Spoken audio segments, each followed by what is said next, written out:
In a dramatic turn of events, Israel announced the death of Yahya Sinwar, one of Hamas's most prominent leaders, in a targeted military operation in Gaza.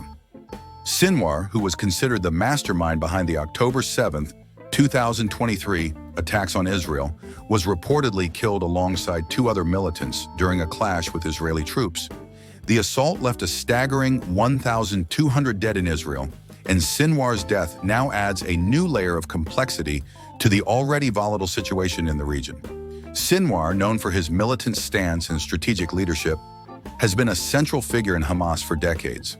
Born in Gaza in 1962, he joined the group in its early days and quickly rose through the ranks, earning a reputation as a tough and uncompromising leader. He was imprisoned in 1988 for orchestrating the murder of Israeli soldiers and suspected collaborators, spending over 2 decades behind bars before being released in a 2011 prisoner exchange.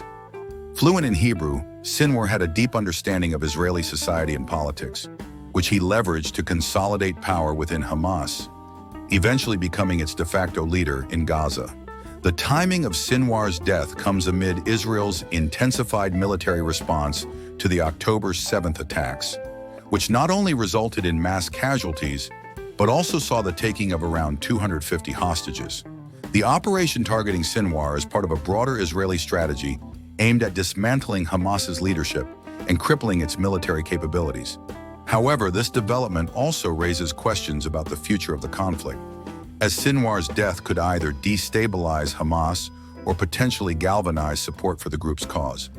For many in Israel, Sinwar's death is seen as a significant military and moral victory, with government officials hailing it as a step toward justice for the victims of the October attacks.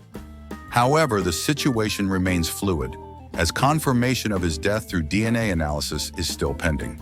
If verified, this would mark the elimination of a key figure who not only shaped Hamas's military strategies, but also resisted peace efforts and reconciliation. Meanwhile, Gaza has seen a steep rise in casualties due to Israel's ongoing military actions, with thousands killed and tens of thousands displaced.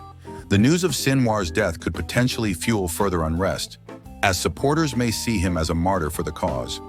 This makes the coming days and weeks crucial in determining whether Sinwar's death will lead to an escalation or pave the way for negotiations to end the violence. In the larger geopolitical context, Sinwar's demise is also a signal to Hamas's backers, including Iran, about the risks of supporting militant actions against Israel. Vice President Kamala Harris and other world leaders have commented on the significance of his death, reinforcing the international stance against terrorism while affirming Israel's right to self-defense.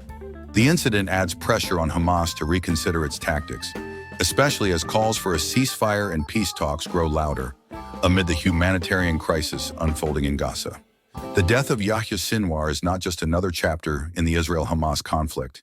It is a pivotal moment that could reshape the region's political and military landscape. Whether this event leads to a renewed push for peace or further entrenches the cycles of retaliation and violence remains to be seen.